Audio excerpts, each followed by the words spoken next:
మాజీ ఐపీఎస్ అధికారి Repalle Shiva Praveen Kumar alias RS Praveen Kumar సంచలనాలకు సంస్కరణలకు కేర్ ఆఫ్ అడ్రస్. రిజర్వేషన్ల అండతో ప్రభుత్వ ఉద్యోగం సాధించాలనుకునే దళిత గిరిజన విద్యార్థులను ఎవరెస్ట్ శిఖరంపై నిలిపిన ఘనత ఆయనది. 6 ఏళ్ల సివిల్ సర్వీస్ ను వదులుకుని రాజకీయాల్లోకి దూసుకువచ్చారు. అతి సామాన్య కుటుంబంలో పుట్టి సివిల్ అధికారిగా పేరు తెచ్చుకుని రాజకీయాల్లో రాణించడమే ధ్యేయంగా ముందుకు సాగుతున్న ప్రవీణ్ కుమార్ వ్యక్తిగత రాజకీయ ప్రస్థానం ఓసారి చూద్దాం. ఆర్ఎస్ ప్రవీణ్ కుమార్ తెలంగాణలోని జోగులాంబ గద్వాల జిల్లా అలంపూర్ లో 1967 నవంబర్ 23న జన్మించారు. ఆయన తల్లిదండ్రులు ఆర్ఎస్ ప్రేమమ్మ, బిఆర్ సవరన్న.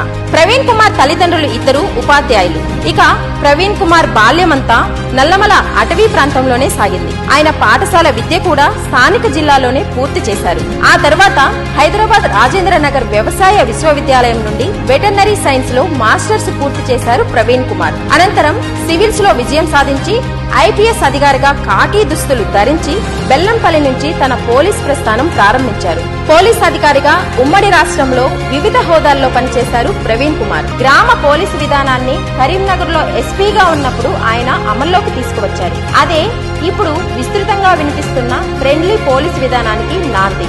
ఇక హైదరాబాద్ పోలీస్ క్రైమ్ విభాగంలో డీసీపీగా పనిచేస్తున్నప్పుడు పెరుగుతున్న సైబర్ నేరాలను దృష్టిలో పెట్టుకుని సిసిఎస్ లో సైబర్ క్రైమ్ సెల్ ఏర్పాటు చేశారు.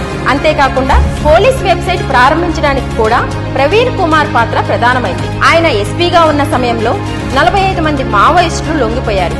మరోవైపు పోలీస్ సర్వీస్ లో భాగంగా ప్రవీణ్ కుమార్ చేసిన సేవలకు దేశ రాష్ట్ర ప్రభుత్వాల నుంచి సత్కారాలు, అనేక అవార్డులు అందుకున్నారు. 2017లో మొట్టమొదటి తెలంగాణ స్టేట్ ఎక్సలెన్స్ అవార్డు లభించింది. సివిల్ సర్వీసెస్ లో ఉంటూనే అమెరికాలోని హార్వర్డ్ యూనివర్సిటీలో పబ్లిక్ అడ్మినిస్ట్రేషన్ లో మాస్టర్స్ చేశారు. ప్రవీణ్ కుమార్ ఆధ్వర్యంలో గురుకుల పాఠశాల విద్యార్థులు అనేక రంగాల్లో సత్తా చాటారు. గురుకులాల్లో చదివిన పూర్వ విద్యార్థులతో స్వెరోస్ సంస్థను ఏర్పాటు చేయడం వెనుక ప్రవీణ్ కుమార్ పాత్ర అధికం. స్వెరోస్ అంటే సోషల్ వెల్ఫేర్ ఏరోస్. పోలీస్ అధికారిగా పరిమితుల్లో పనిచేసిన ఆయన తన సేవలు మరింతగా విస్తరించాలనే లక్ష్యంతో రాజకీయాల్లోకి రావాలని నిర్ణయించుకున్నారు.